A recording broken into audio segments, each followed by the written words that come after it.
Pangit daw mag-outing kapag umuulan. Hindi ka daw mag-e-enjoy pag umuulan. At mababasa ka daw pag umuulan. Dito sa Coco Santay Villa, kahit umuulan, mag-e-enjoy ka pa rin. Ano, tara? Hi everyone! So, nandito ulit kami ngayon sa Coco Santay Villa. So, bumalik kami second time namin dito. Ayan. Nagsuswimming na yung mga kids ko. Ayan. So, tingnan natin kung may mga pagbabago or same pa rin. Actually, maganda naman yung resort. So, tingnan natin kung may pagbabago. Kasi last time na pumunta tayo dito is around March. Late March or April. So, July na ngayon. So, check natin kung may pagbabago. Nandito tayo doon sa taas. Ayan. So, tingnan natin yung CR. Ito yung CR nila. Sobrang natutuwa ako sa CR. Ayan. Itong CR nila dito sa second floor. Hindi nakasaksak. So anyway, ayan. Ang bago dito, ang ganda. Tapos ito yung taas. Pakita ko sa inyo. Ayan. Nakita nyo? Ayan. Ano siya? Glass. Glass yung taas. So, ang ganda lang, yung ilaw ang gagana dito. Pero paggabi, may ilaw din naman siya dito sa taas. Ayan. So, yun na. Check na natin yung mga room kung ganun pa rin, malinis pa rin at maganda pa rin. Dito naman tayo dun sa bigger room. Yan. Dito tumuloy dati yung tita ko tsaka yung family ng kapatid ko. So, medyo madilim lang. May ilaw dito. Ayan. Ayan. So, ganun pa din.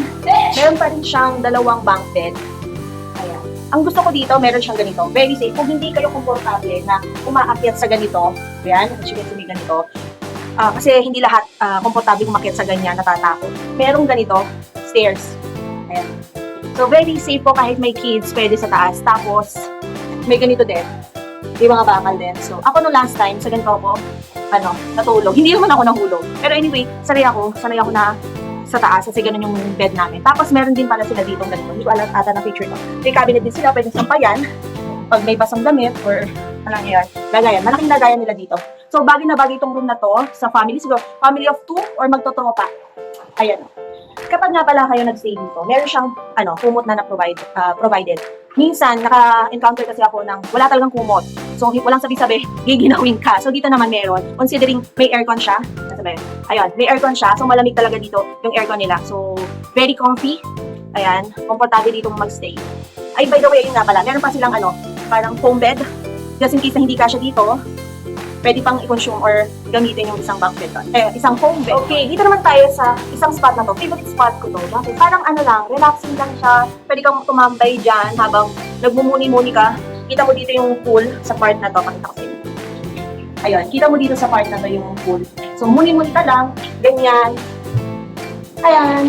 So, sarap na mag-chill dito. Kung ayaw mo mag-stay sa kwarto, kasi malamig din sa kwarto. So, pwede ka dito mag-stay. Okay, dito naman tayo sa smaller room dito sa taas. Tadaan! Isa natin. So, ganun pa rin siya. May cabinet dito. Actually, hindi namin ito nagamit yung nakalapit dito. Hindi. Wala na kasi kaming time nun. So, tsaka marami kami nun. So, dito ako natulog last time. Nung last time na nag-vlog ako dito ako sa taas. Tapos dito yung daddy ko. Dito yung mag-aama ko. So, mas maliit ito compared dun sa isa kanina. Mas malaki yun. And then, ang maganda dito may view. Ito. Ayan. Tadaan! Ayan. May view siya ng pool. Ito naman ang view dito sa taas. Makikita mo yung full view ng pool. Ipakita ko naman sa inyo yung baba. Ito yung dining area nila. Meron silang long table.